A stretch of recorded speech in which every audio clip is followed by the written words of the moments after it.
دلوقتي عندك التليفون البطاقة التانية غير صالحة. طب عشان نحل المشكلة دي ازاي؟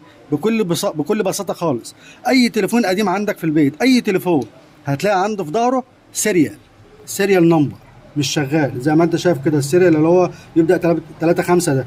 هنجو جايين هنا وعاملين نجمة شباك 160 شباك، هيظهر لي السيريالين بتوع الجهاز الاولاني والتاني. طبعا احنا عندنا التاني هو اللي مش شغال، هنقوم عاملين كده مسحين ده خالص، السيريال التاني اللي هو بيديني غير بتاع غير صالحه ده، واكتب بقى انا ايه السيريال اللي احنا شفناه الجديد بتاع التليفون القديم اهو: 3 5 4 3 6 5 0 3 7 6 9 3 9 7 4.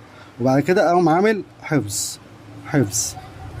هيقول لي اعاده تشغيل، اقوم سايبه لغايه ما يعمل اعاده تشغيل واستنى اما يشوف ايه يشتغل. هنشوف هيجيب شبكه والبطاقه غير صالحه دي هتروح ولا لا.